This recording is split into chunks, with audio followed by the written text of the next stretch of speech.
go for the brotherhood. We're going to make plays. We're going to play hard. We're going to do what we got to do. O-line, D-line, toughness, toughness, toughness, toughness. Hey, Buckeye Nation. Welcome to the Buckeye Cast, your only commercial-free Ohio State football podcast. These guys were born and bred in the Buckeye State, and they like to talk Buckeye football and drink bourbon. Subscribe and leave a review wherever you get your podcast. Now, pour a drink and pull up a stool. Here's your host, Joe Warwick.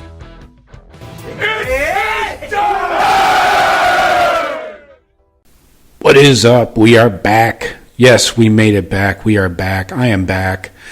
Apologies for being out the last couple of weeks. I got the Big C, and not the one you're thinking of. The weight loss plan, Big C, the big COVID. So yeah, I've been down the last 14 days, but finally my immune system fought its way back in the second half and really laid it on them heavy and got the dub.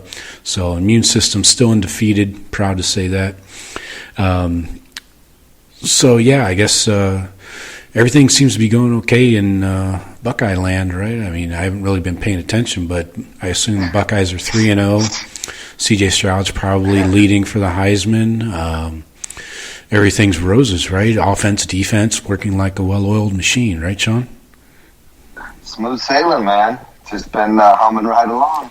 That's what I figured. So I didn't even bother watching any games. Yeah, I wish that were true. Yeah, quite the opposite. But sadly, it is quite the opposite. Mm-hmm. But more on that. Please continue. Oh, I'm just glad to be back in the saddle. Had to go 2 weeks without being able to smell bourbon. Now, if there is anything, good God, take away something else, please. Never, ever, ever, ever take away my ability to smell and taste bourbon, because I started contemplating life. Like, why am I even here? You know, you're not going to let me smell this entire bar of bourbon that I have? What am I doing? So finally, I'm glad that's back.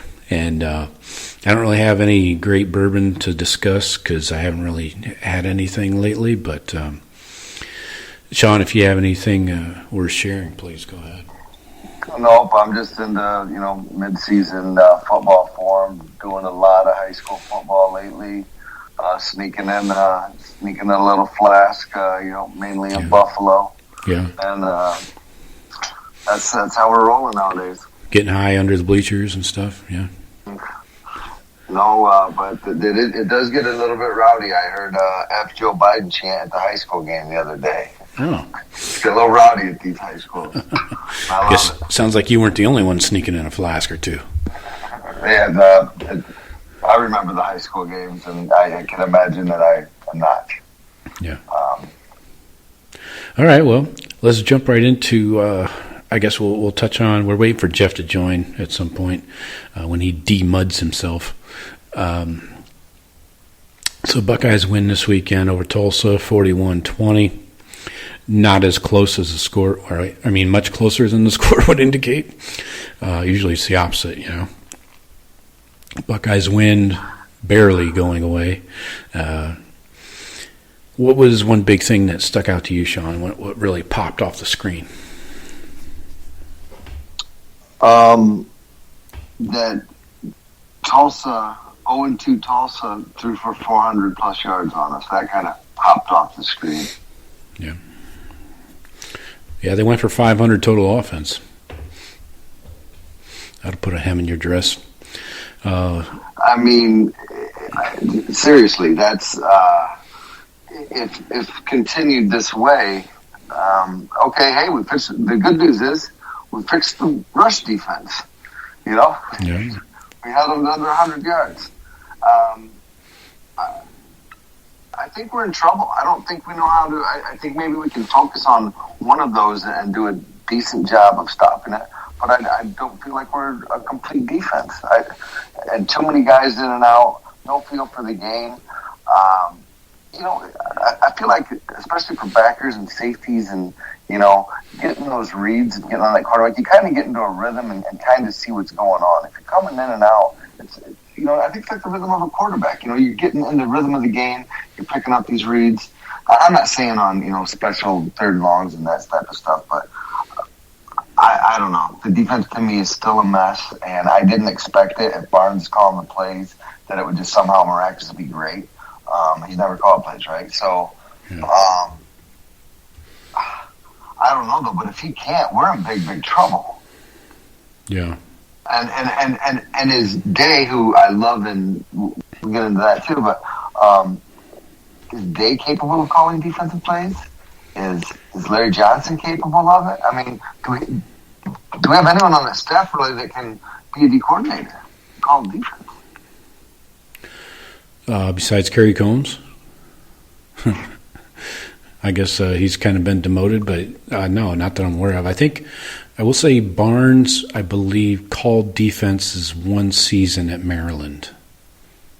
I believe. Maybe even not a full season, but he has done it before. I think Larry Johnson probably, I don't know if he wants even a part of that action. Yeah, he's like, hey, I'm trying to ride the sunset out here a few more years. Yeah. So, yeah, one big thing that stuck out to me, I'm kind of, I guess you gave me a few of them there. I'm going to go with third down defense. Ohio State's third down defense is still atrocious. Penalties were another one that stuck out. We haven't really talked about before. Well, not this year. We talked about it in previous years. But those two things are big problems on defense. And, we'll just jump around here. I don't really feel a need to go through the box score line by line. Let's talk about Treyvion, the one bright spot for the day. Sets the freshman record 49 years after Archie Griffin. Treyvion breaks the record for rushing, 277 on 24 carries. Finally, this kid is getting the reps he should have gotten last week and the week before. Yeah, he's special, man. To me, it looks like he's got it all. And yeah, there's basically no keeping him off the field, and shame on you for not playing him more against everyone. But maybe it was like, hey, got to get that blocking down, got to get that, ease him into it. But man, he looks real good. He's gonna have some. He's gonna have some crazy numbers at Ohio State, I think. One thing I see that he brings to the field that we haven't really had in quite a while is the ability to catch the ball out of the backfield. Dobbins was, maybe a 50-50 hitter at that, but Dobbins is pretty good. Dobbins makes some sweet snags. But he dropped a few there in that Clemson game in 2019 that were key. But I think Treyvion's a more polished receiver.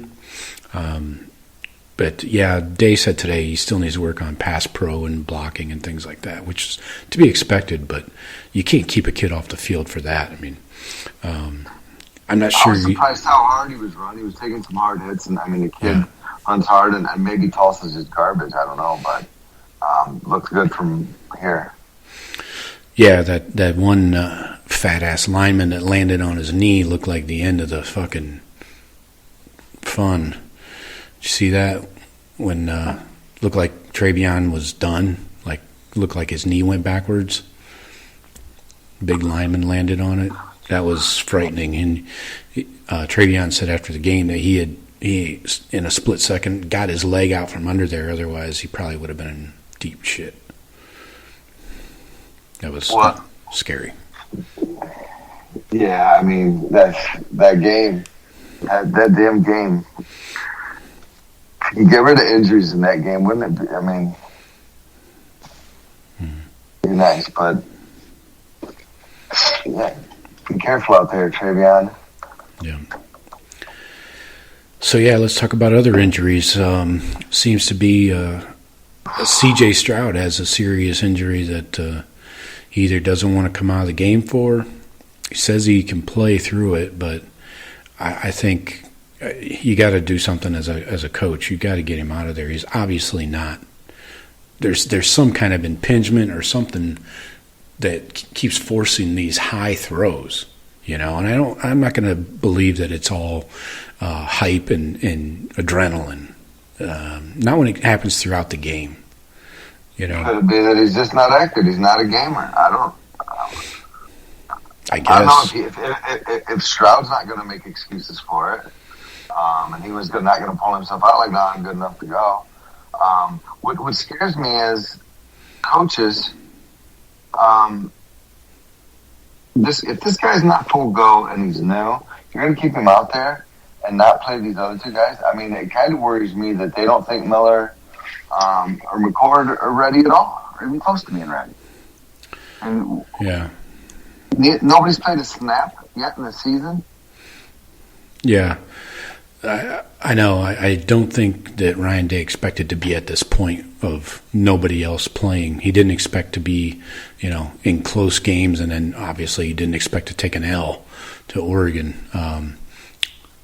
I think he definitely expected to play somebody against Minnesota, but that was a ball game. So yeah, I don't know. And he just doesn't seem, and what, maybe it's scarlet covered glasses, but he doesn't seem as willing to run and to do those types of things that we've come accustomed to. Yeah, and is that the shoulder injury? He doesn't want it to get touched, or is it just he's a Dwayne Haskins? Right. I don't know. So, but yeah, he's definitely. I think I mentioned that a couple weeks ago in one of our shows that he's just not a willing runner, and it's obvious. I mean, they aren't running him on like read options or anything right now, so you can't blame that. But there are sometimes open lanes where he's on a rollout and he could pick up 5 to 7 yards, but instead he throws like an incompletion or some shit. I don't know. I mean, the guy's he's looked good. He's looked bad. This week's not going to tell us anything. No, not from. I don't think it's going to tell us anything across the team at all. Either. Yeah, I do like seeing changes on defense. To get into that, at least we're bringing blitzes. That's the first time I've seen them bring linebackers on a blitz all season. And they're bringing guys on different downs, like sometimes on running downs they're blitzing. So it's good to see some pressure. Still, they got nothing going from the front four except for Tyleek.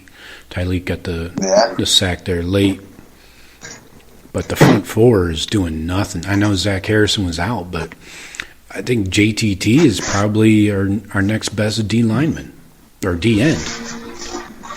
I'm kind of there with you. JTT's kind of impressing me, and I'd like to see a little more of JS. Yeah. I don't know if he'd get bullied more in the run game. It seemed like they got their stuff together in the run game a little bit more. But again, it's tough. I don't know what to make any of that game either. I just know that I didn't like the way it was going. I was never fearful that we were going to lose. It wasn't that close for me. That was a one-score game in the middle of the fourth. I know, but I still never was worried that we were going to lose. I was already defeated at that point. Like, this was not the game that I wanted to see either. Yeah. That's how I felt too, Shawn. Just disappointed, the whole second half. Why are we only up by 7? What? We needed a pick. Did we need a pick 6? Did we really? I mean, it's aggravating. Absolutely. Welcome, Jeff. Yeah, sorry I'm late, boys. Sorry I'm late. It's all right. So we're touching on defensive ends. I wanted to run through some snap counts here to give you kind of a better picture. Tyreek Smith had 58. Javante Jean-Baptiste had 47. JTT had 45. So that shows you that they're trying to get him into the mix, almost splitting with the other two upperclassmen. And then Jack Sawyer 17, Jacoby Cowan 10, Carmonte Hamilton 8, and Darian Henry Young with 4. What Larry Johnson said today is that they're trying to get JTT's conditioning up so that he can play more snaps. I'm not sure how many more he can get in there if Tyreek's topping out at 58. What was the total plays? I mean, 58 out of. Well, he was in. I would guess 58 was probably, 68. I would say under 70, probably 70 max plays. Yeah, I think Shaw played all the plays. He was the only one, maybe. Yeah, we saw him the whole game. He was in the whole game. It seemed. I swear, it seemed like though. I mean, those you talking about just the defensive ends right there, because it seemed like. I mean, I bet we played over 30 people on defense. I saw all kinds of names. Yeah, it was quite a few. I mean, they're. See, the thing is, this is what I'm trying to understand what they're doing as coaches, because I'm really looking. I got these guys in my crosshairs: Al Washington, Kerry Combs, and the entire staff. Maybe Larry Johnson a little less so, but Barnes, Combs, and Al Washington are the three guys I have in my crosshairs, because it seems to me they just keep throwing guys in there to see who is going to do their job. And I don't know how guys can get comfortable if they're getting yanked every other play. Right. Why haven't we figured it out yet? Or like I texted you guys during the game. I said maybe we need to really adjust our expectations of this team, because to me, it tells me like what you're saying, Joe, about them rotating so many guys and so many people coming in and out, and we're thinking as fans, you can't. Nobody can get in a rhythm. Nobody can get used to playing with other guys if they're getting swapped out every series. Yeah. But if the coaches feel they may be doing that because they know they don't have, they're still trying to find the guys that can play. If they haven't figured it out yet, that's even a bigger issue. That's my big issue. Is they had all the spring ball, they had all summer workouts, they had all of fall camp, and we're 3 weeks into the season, so we're looking at 9 months. You telling me you don't know what the fuck you got on defense at any position? Right. Wow. Yeah. I mean, all the linebackers. Well, our senior linebackers, I didn't see them until the second half. Even Mitchell. I mean, Mitchell played some, but I saw more Eichenberg and Simon than I did see of Gant and Pope. Well, Taraji is out with an injury. He didn't play this week. Taraji was out. Okay, that's right. I just think of what would our offense do to our defense like in a real game. I mean, it would absolutely shred them. It would run all over them. It would pass all over them. It would do whatever it wanted to that defense. Yeah, like teams are doing now. How do they even compete in practice? And you know what? And they have our defense would have they would have the offense's moves, and they know the players well, they know the scheme. That would be the defense's only kind of advantage. But if you did like a normal kickoff, start them at the 25, how many times out of 10 do we go down and score a touchdown?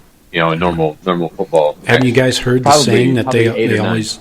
It's the saying these players always throw around that poop sharpens iron. Yeah.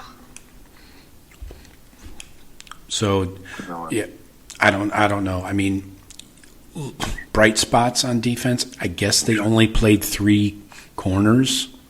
That's a little cut down of the rotation. Cavazos didn't play.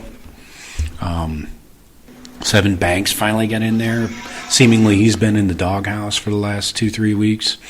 Of course, nobody wants to talk about it or give us any information. Denzel Burke, bright spot. Yeah. I think he's getting better. I think he's going to be fine. But safeties are still a huge question mark. I'm not a Bryson Shaw fan. I don't know how he's getting all this playing time. Ronnie Hickman's showing up and collecting double-digit tackles. Lathan Ransom played okay. He's still not as good as he should be.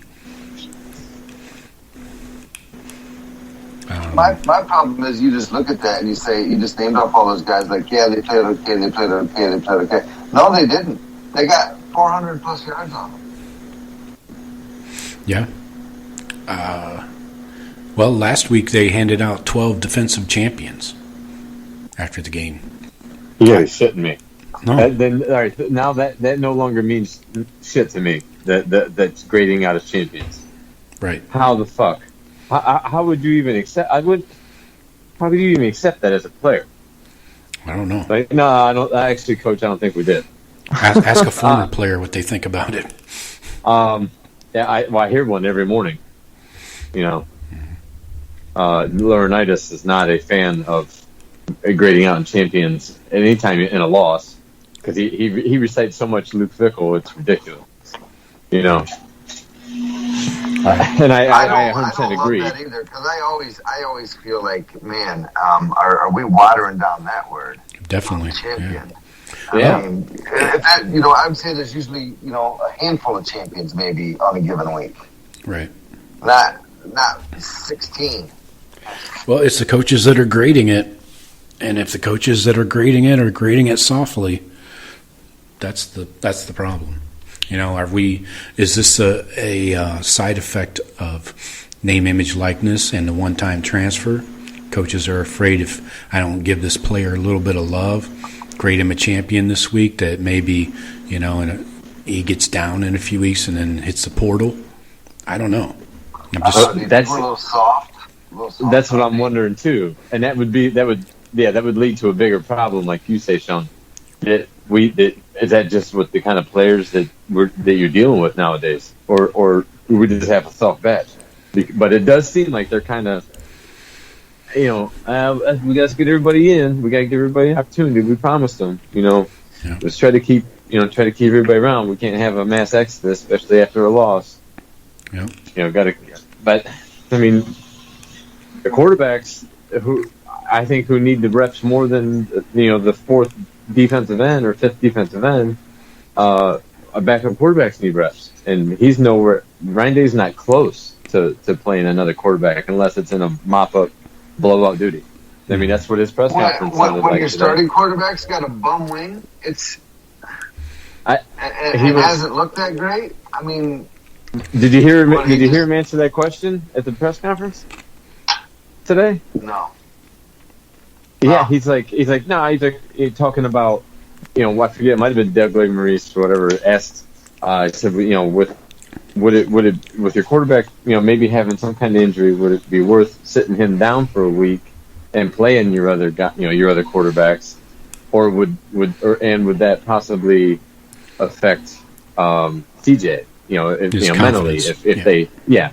And he's like, we don't know. We wouldn't just play somebody just for playing them. Hopefully hopefully we can, maybe get a chance to get some guys in the game this week, blah blah blah.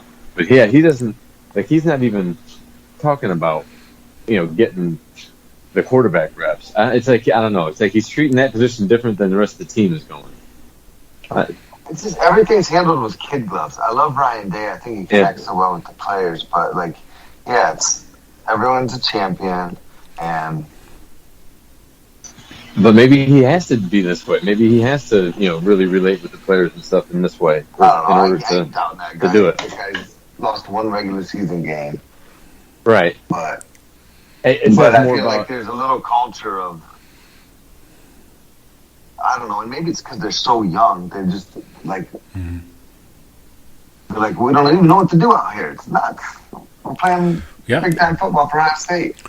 Right, and like I mentioned earlier, there's guys out there not doing their job. So I understand why you need to rotate guys in if certain guys aren't doing their job, or maybe some guys are even freelancing and going off script, you know. But guys like Tommy Eichenberg and Kayvon Pope do not deserve to see the field. If Taraja Mitchell's healthy, those two should not play. I'd rather see Steel Chambers out there with his limited linebacker play.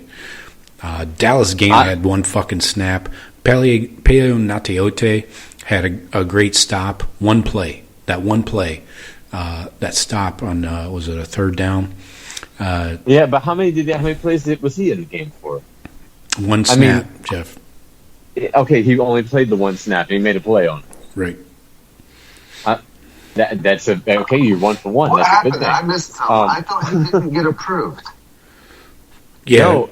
He did. He got Go ahead. denied like the Wednesday of the Oregon game, then got approved the next day. So he wasn't eligible until like the Thursday before the Oregon game, and he played in the Oregon game.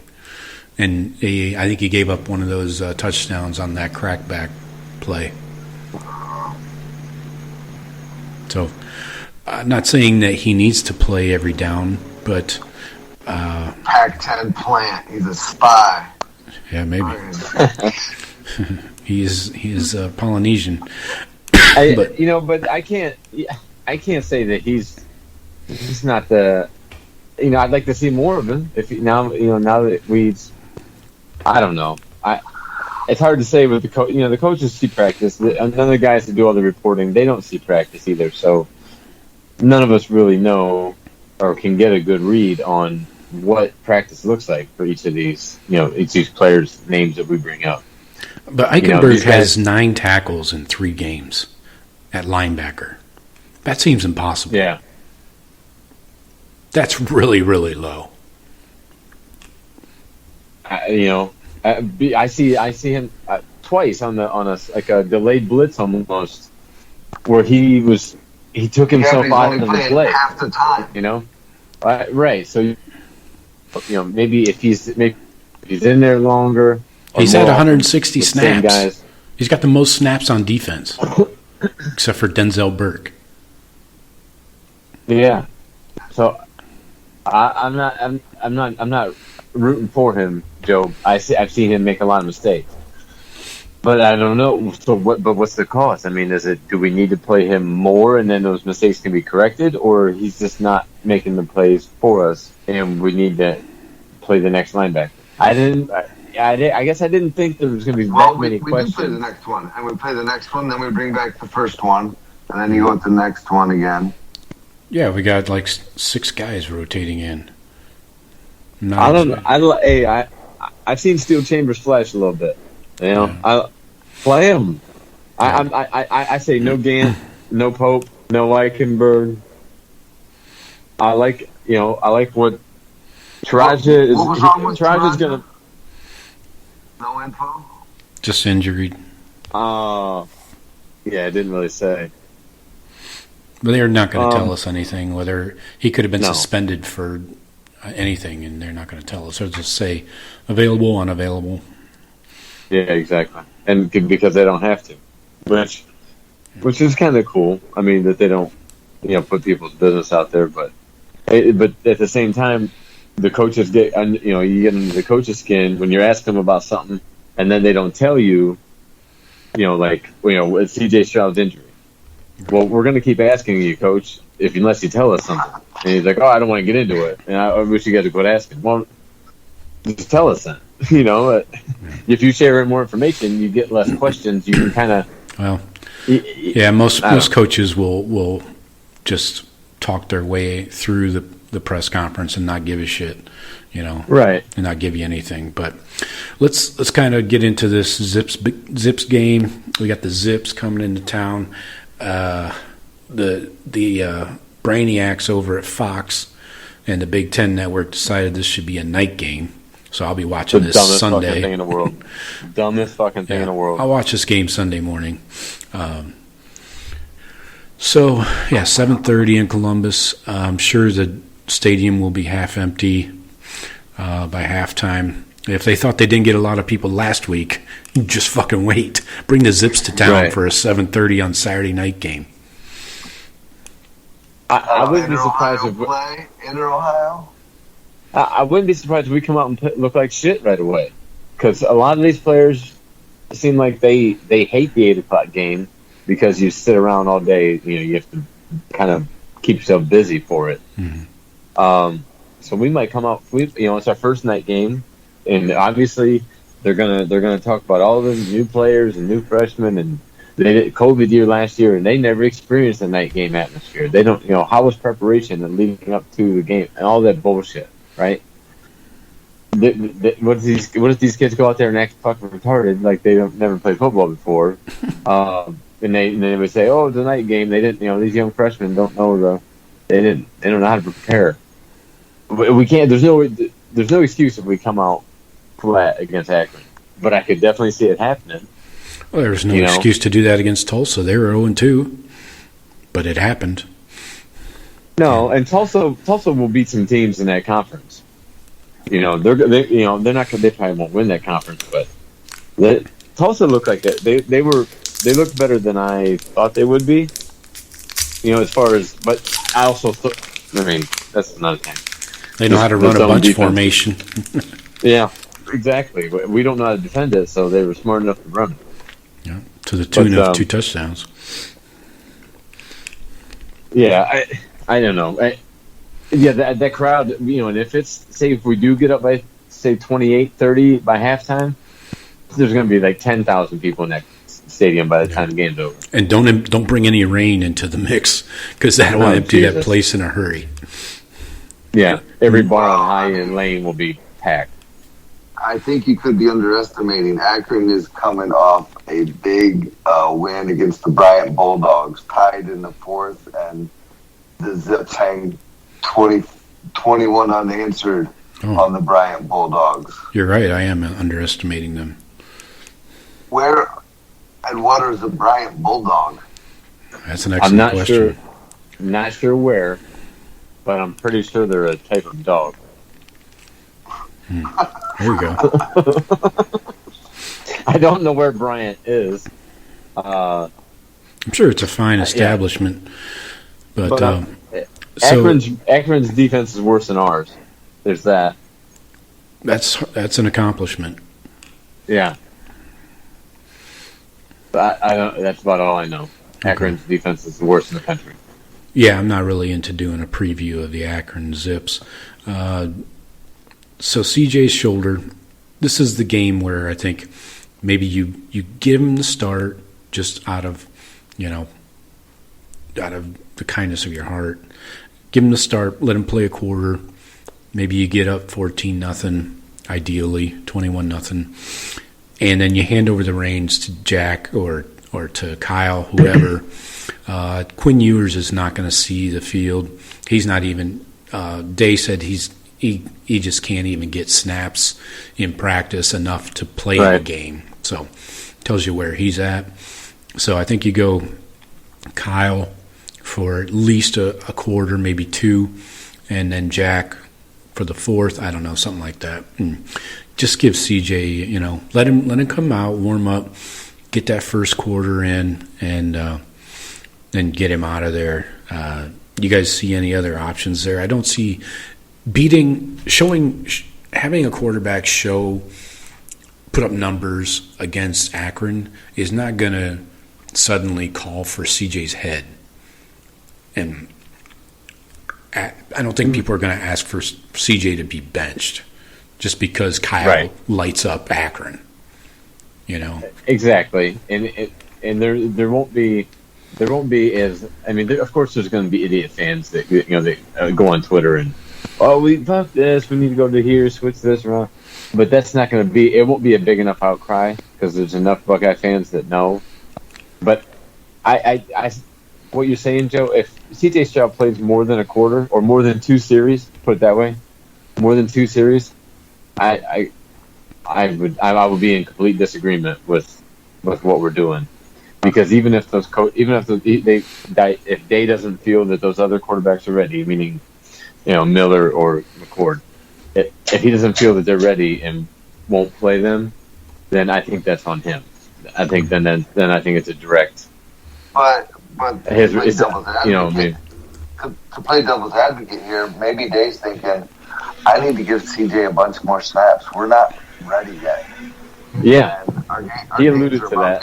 Our games are about to get a lot tougher. So I mean, there's something to be said for that because he's not looked sharp. He's looked and my only thought was my only response was because of the injury.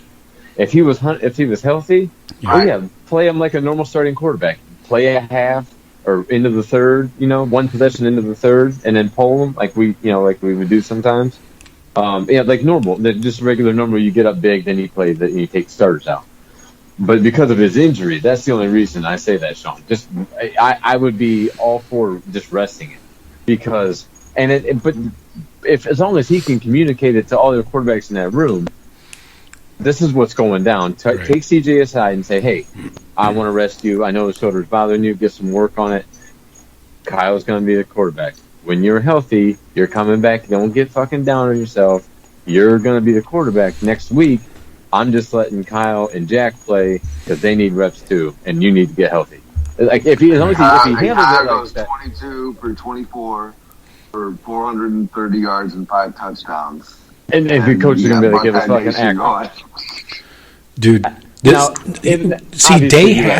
has to get somebody second team reps, like in a game. Yes. Somebody for the love of the fucking program, if for no other reason. You need what if CJ goes out and breaks his fucking leg next week? You got nobody that's thrown a pass again. We're back in the same boat. You got nobody that's thrown a pass in a college game. You got to, for the love of Christ, get somebody some game reps. Please. I love Christ. So, I'll take some game reps. All right, so let's jump into our microscopes for this game. This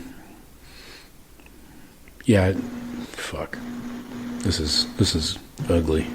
You could probably go 50 different directions. You could probably really dig in deep to the too deep here and find yourself a gem. Jeff, what do you think? Who do you have on offense?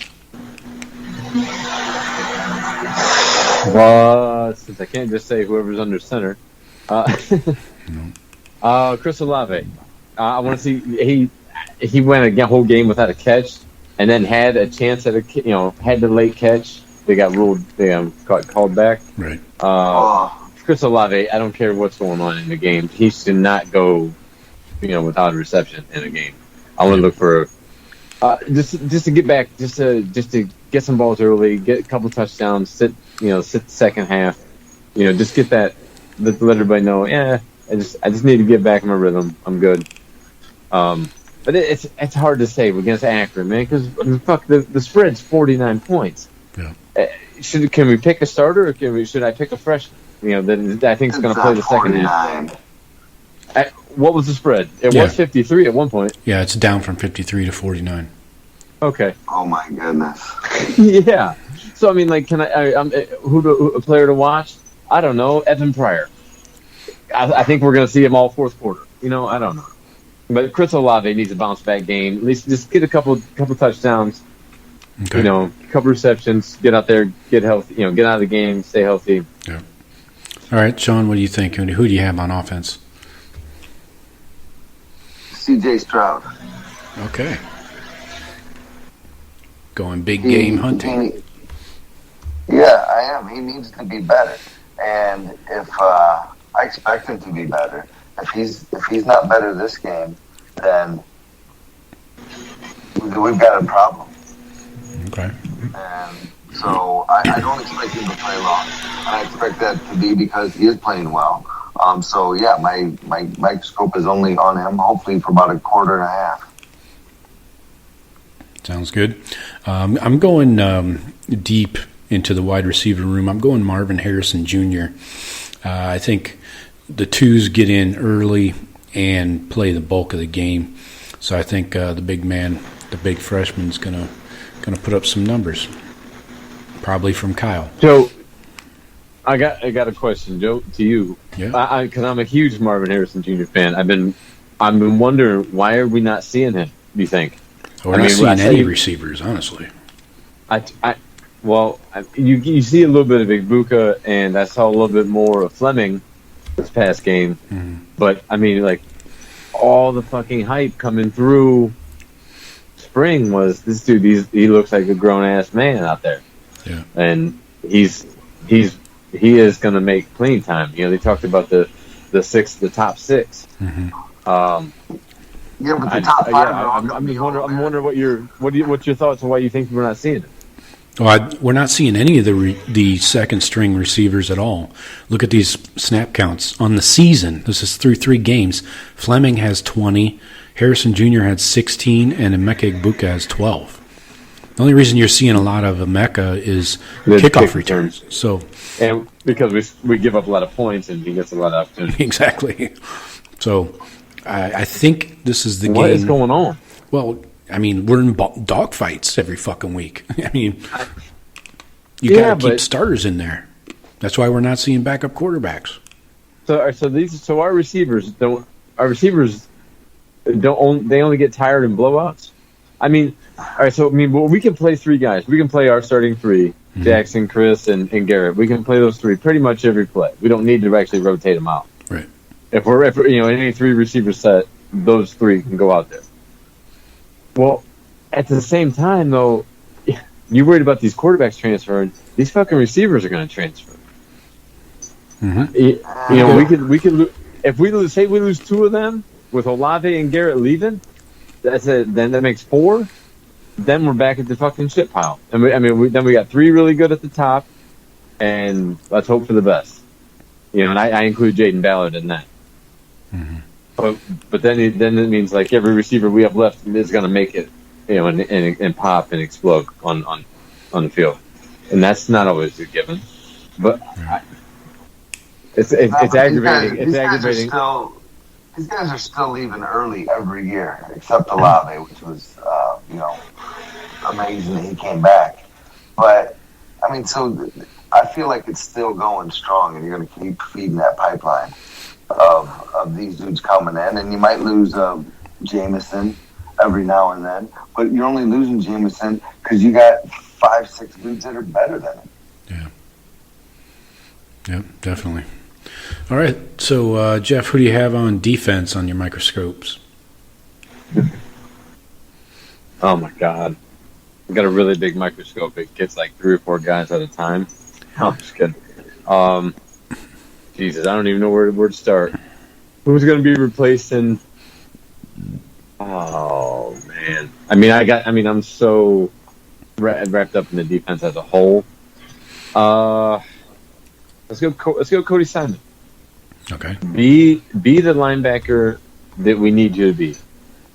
Be the linebacker that everybody thought you were going to be. Take a hold of the defense. You know what I mean? You're not going to be James Laurinaitis. You're not going to be AJ Hawk, but be Malik Barrow. Not Malik Barrow. Jesus Christ, Malik Harrison. My God. Okay. Malik Barrow. Oh, transfer out tomorrow. He was from way back. Malik Barrow was like in the 2014 or 2013 class. Be Baker. Be maybe a Raekwon McMillan. Yeah. Be that linebacker we need. Cody Simon. I don't know if Taraj is going to be back or not. We don't know, but Cody Simon. Yeah, I wouldn't be surprised if anybody's dinged up. They probably get held out of this game. There's really no upside to playing. Shawn, but they all need reps. They all need reps. You talk about the quarterback, and you talk about. Everybody does. If you want to, it's a balance, right? Don't play the guys you don't need to risk injury for, right. But at the same time, those guys need the reps. So, I don't know. Shawn, who do you have on defense? Jack Sawyer. Ooh, nice. Yeah, I think this should be a blowout. I think he should get plenty of plays, 20 plus, maybe 30 snaps this game would be nice to see.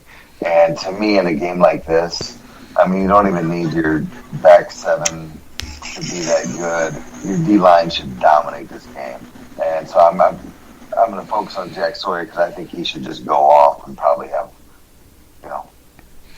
a few sacks because they're going to be throwing it around unless they're just trying to burn the clock. But I think Jack's going to have a nice game. Yeah, I'm right there with you. What's up?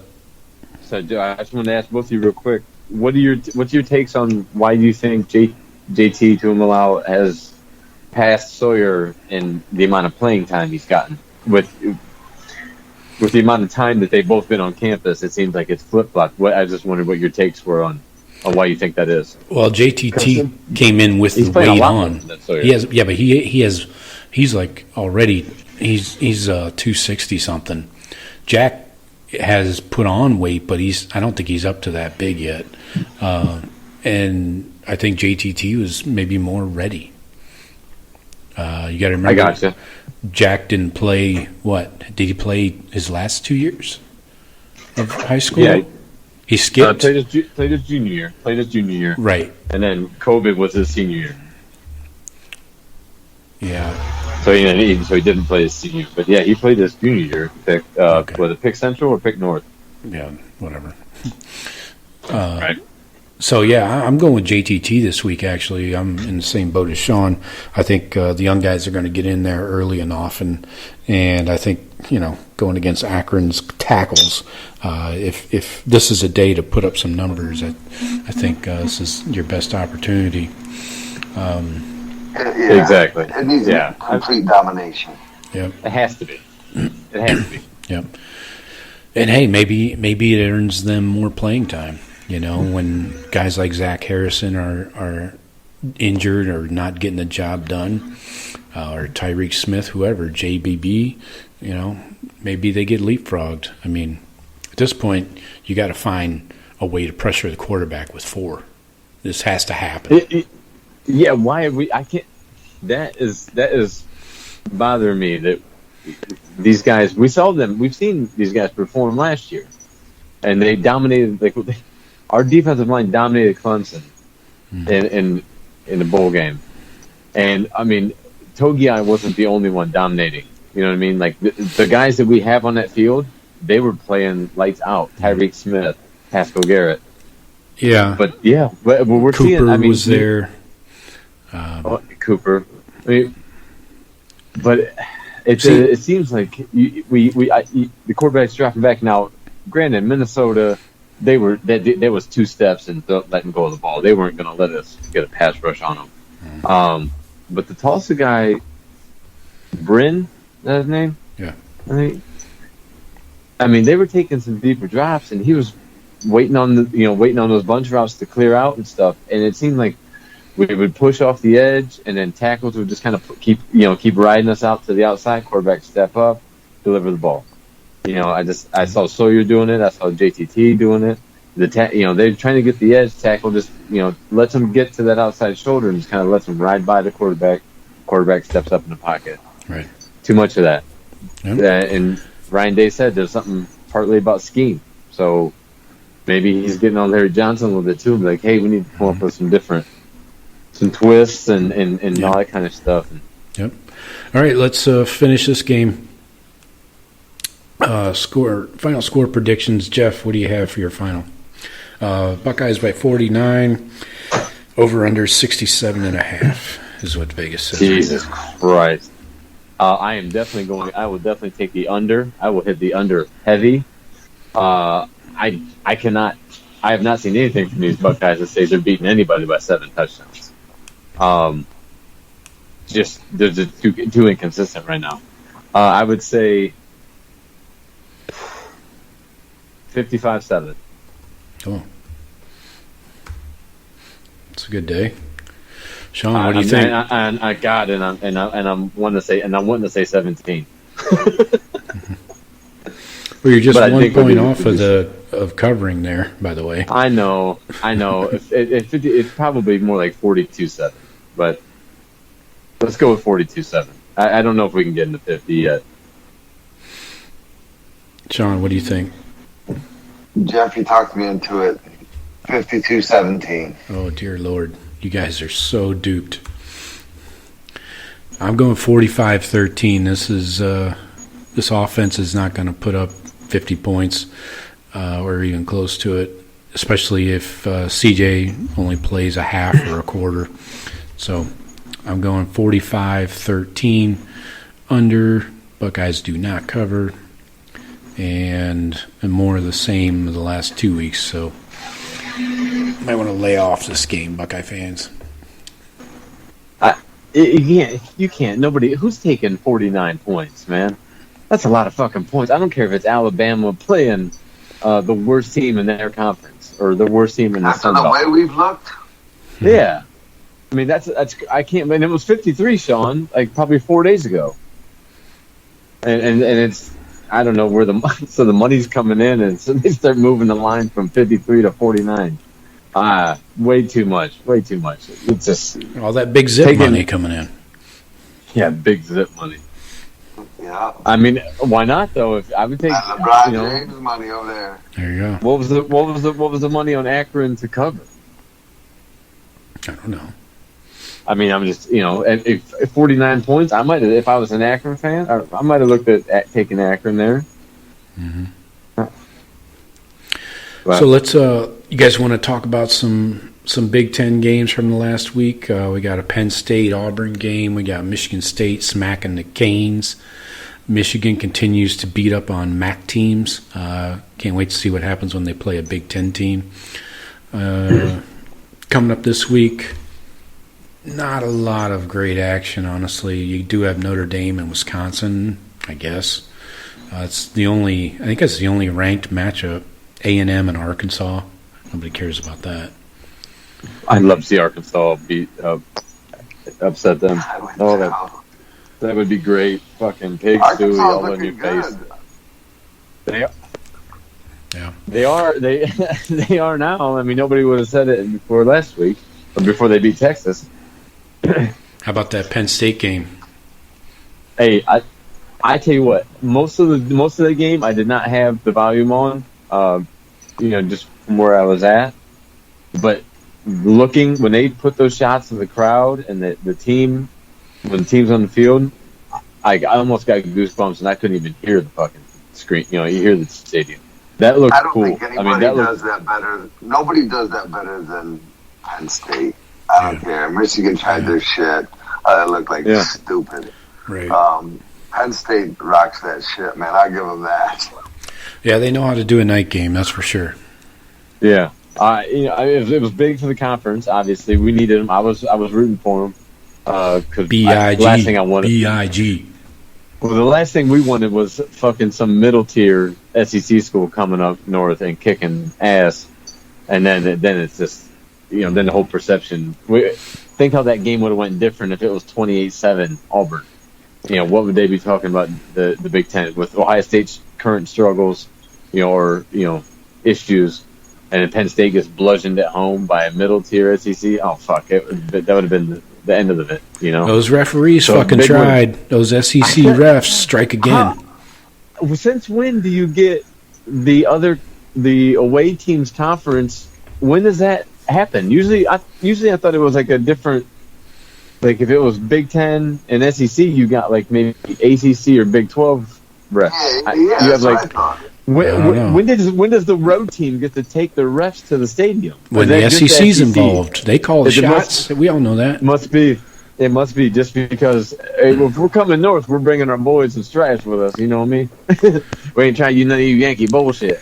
Yeah, well, it almost paid off. I mean, that was a closer game than it really should have been. How the fuck did Penn State punt on third down? How'd that happen? Yeah, referees fucked up the down, and the down markers were all fucked up. It happened a couple times in that game. They caught them the other time, but what was the other one? There was another big play. Are these guys getting all fucked up before the game?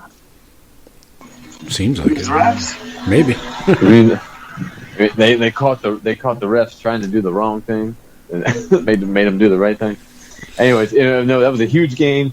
Michigan State beating up Miami, which is great because I've gotten a chance to meet and hear from some Miami people down here. I love it. You know what? They're like fucking Sparty. They're selling Mel Tucker.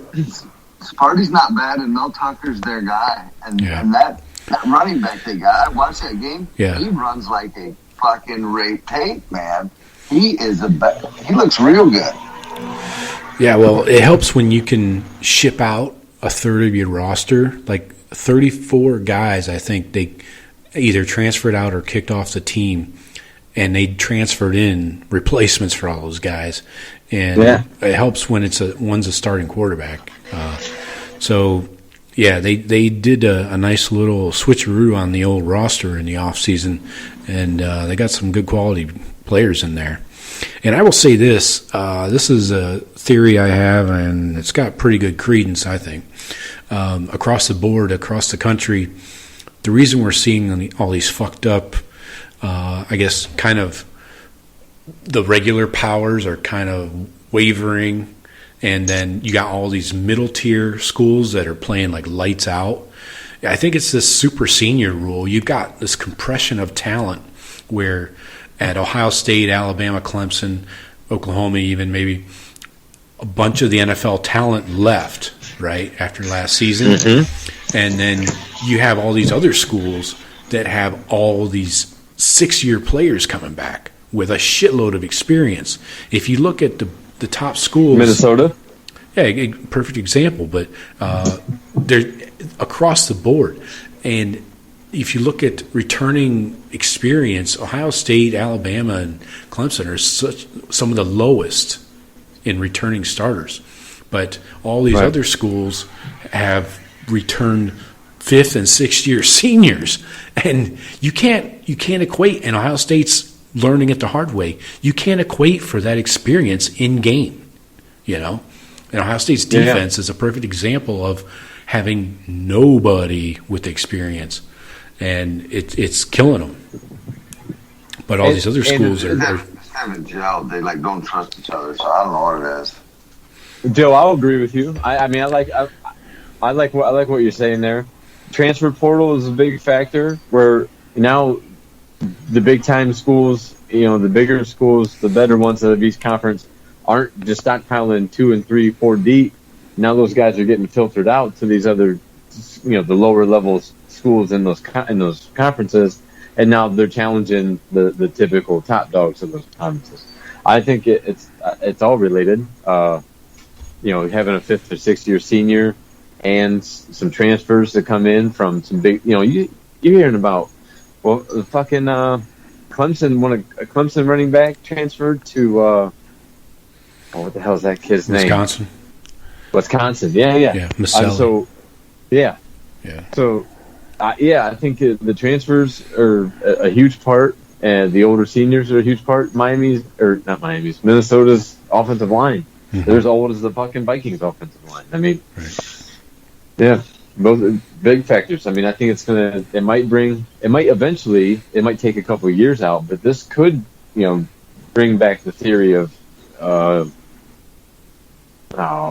parity, more parity, bringing teams kind of closer back to the pack. But maybe it might still take a couple of years of that to kind of bleed out this transfer portal shit.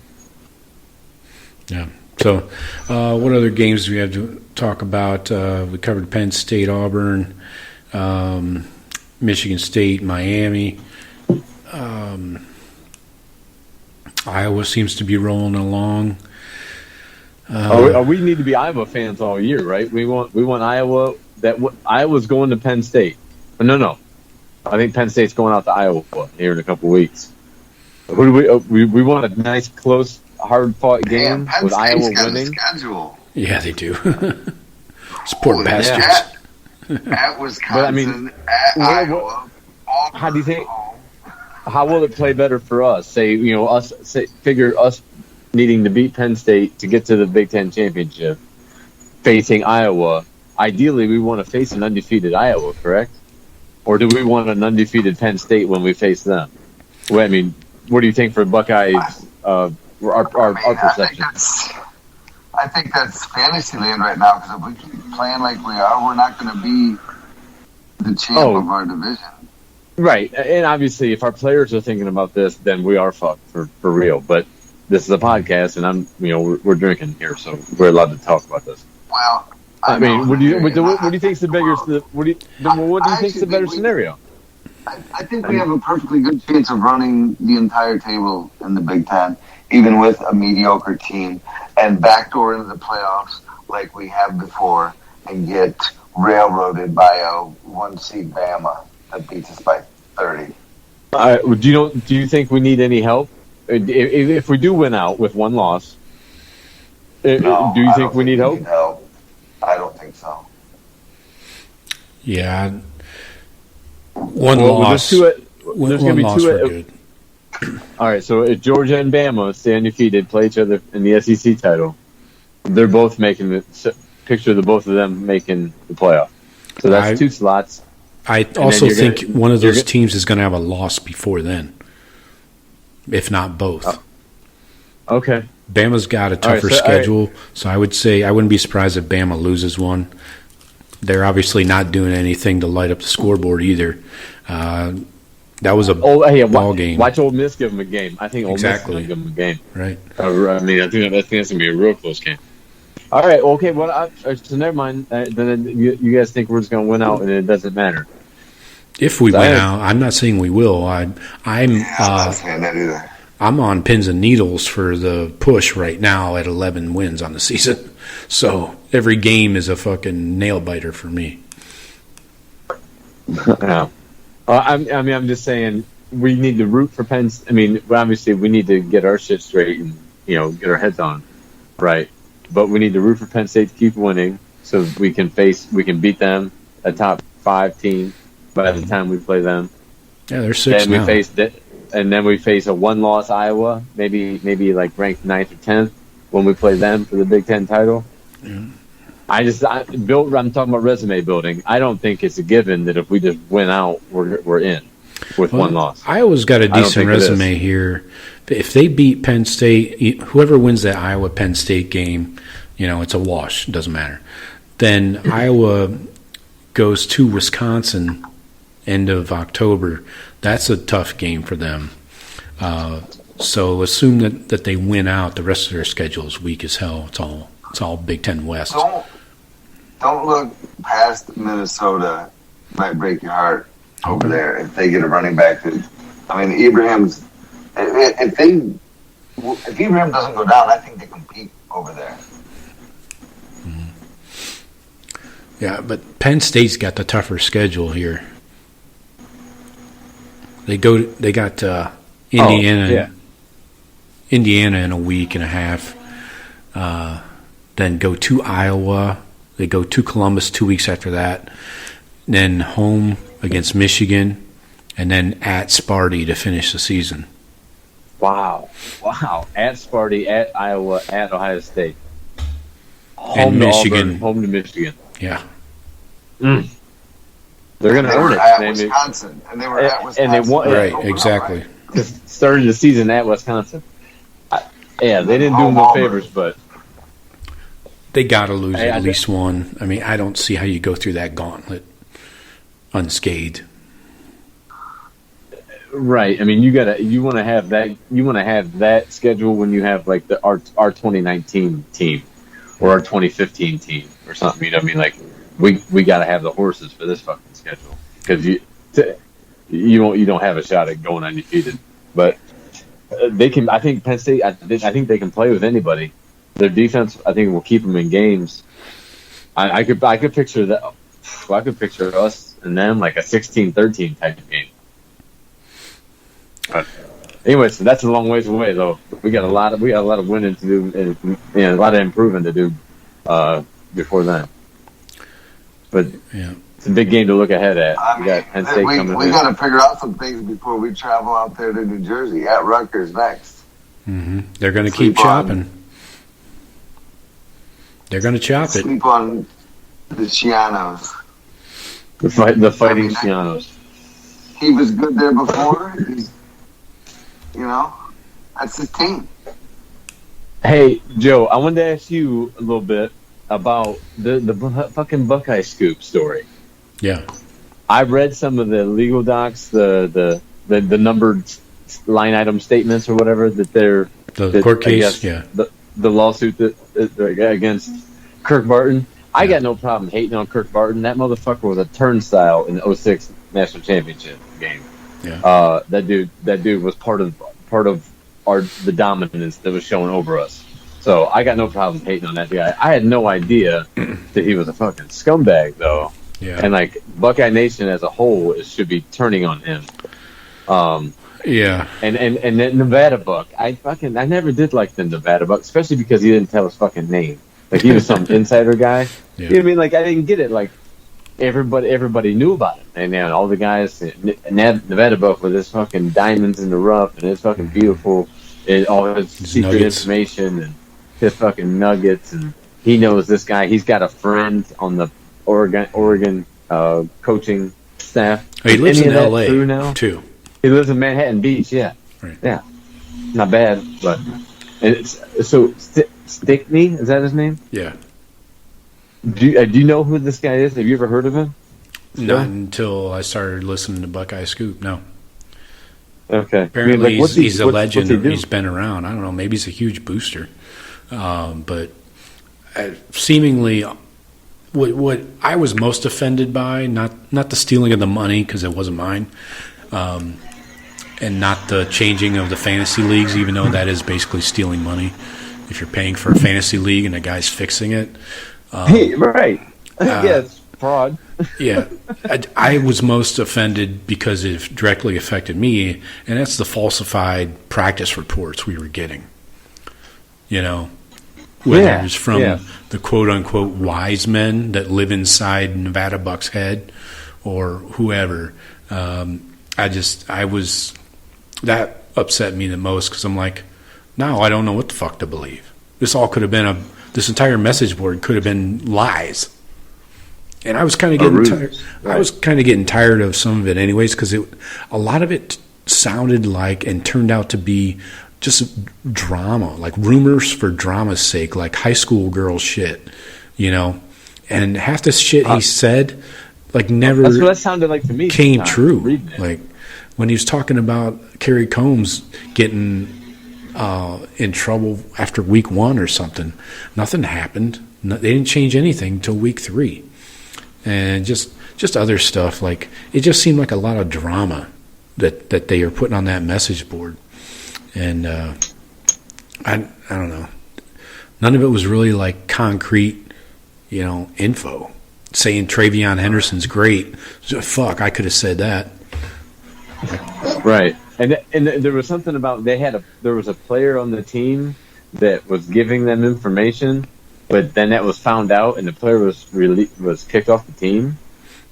Did you hear that? Who haven't we seen? I doubt it's anybody of note. Probably right. Or something. Yeah. It's like Kirk Barton using his inside, you know, to get around there and being a former player. Like he probably like took advantage of some kid and was like, hey, you know, feed me some information. I'll get you this or that. Yeah. Well, the big thing they did to all the subscribers, including me, is they changed the number of days in the billing cycle. It went from 30 down to 28 to make it look like they're making more money. They changed our billing to 28 days and didn't tell anybody. Yeah. They didn't tell any of the subscribers. That's shady shit. I saw that, and I knew that I figured you were a subscriber. What's that? Did you cancel that, or you? Yeah, I canceled that. If there's no insiders, or never were, what am I paying for? To hear, right. I mean, you get to hear Tony and Tom. The only guys that were on there. That's the only inside info that anybody had was from Nevada Buck. Yeah, and you can get like the guys that are on Buckeye Scoop, you can get their shit free. Exactly. Like their podcast and everything. Right. Or, you know, that's why that's the only information I've The message board is pointless right now for you to pay, for anybody to pay for that. I mean, it's stupid. Yeah, because and you're thinking like, well, who the fuck was really talking about Craig Young? Was anybody talking about him? Because we haven't seen Craig Young really on the field at all. But that was the only fucking name I heard out of Buckeye Scoop. It seemed like for defense. Right. This kid is a freak. Oh, they blew him up. Yeah, they totally blew him up. Like crazy. Like what? that's just one example. You know what I mean? I'm thinking of. I remember that name standing out a lot. Yep. And I'm like, why are we not seeing this dude? If this guy, if this is such a a hidden gem we found. Yeah, that's Malik Hooker. That's an example of what I'm talking about. The moral of the story is that, you know what? Buckeyes do a real nice job of giving everybody access to almost all the players through camp, the different position groups, and don't believe most of what you fucking hear, I guess. Yeah. But why weren't the guys that were in the know, some guys are around there, and why weren't they kind of maybe calling bullshit? I don't know. There's a lot of other beat writers and stuff around there that I'm sure are pretty clued in. Somewhat, yeah. So I'm how did the whistle get blown on all this, Joe? I didn't dig deep into all of the documents, but what was the big thing is when I think it was last Friday or last Thursday, Kirk and Nevada Buck tried to change that billing cycle, and they didn't tell anybody. Besides, that just happened. Yeah, that just happened last week. So okay, you never know. Like when shit finally gets brought to the court, you don't know. You don't know how. I don't know what the time frame was leading up to it. I know we've been getting insider shit from Nevada Book up until the season started. That's the last I had heard from him. Right, but so Mark Givler is the one that started the site, and those guys kind of jumped in after the fact, and I don't know who actually financed the site, if he had partners or how Mark paid for it, but he's been on the up and up. He's the one that filed the lawsuit, obviously, against Barton and Nevada Buck. So he's the one that posted the legal document. So he's trying to make things right as well as he can, but everybody's just going to jump ship, and the thing's going to shut down in a year at the most. I mean, you think like Tom Moore and Tony Goodman and those guys everybody's going to stay. Dave Biddle. Biddle's on Bucknuts. Bucknuts. Sorry, Dave. So yeah, I think I think they'll stay as long as they're viable and making any kind of money. But it's odd, and it seems like an odd story. It kind of came out of nowhere. Yeah. So that place is probably going to blow up, but. The decent I wonder guys what the former players think about Barton. I'd like to hear. Yeah. I'd like to hear the honest from Carpenter and Laurinaitis. I think they both played with him. I think he was in between their two grades. Yeah, I think so. I would like to really get to be a fly on the wall listening to Bobby, especially. They're not. They haven't brought it up in their podcast. No, I don't think they will. I think they'll probably let him enroll. Because everybody knows about it, right? I mean, nobody's gonna talk about it. Yeah, I don't know. Makes me uncomfortable. It's so weird. It's a crazy story to me. It could be a movie. Find out more about it. Some of the shit that was going on over there is pretty wild. But anyways, good show, guys. We will hit you guys next week. As always, please rate and review the show. Check us out. That should do it. Good to be back in the saddle, Jeff, Shawn. Thank you for joining us. All right. Later, boys. See ya.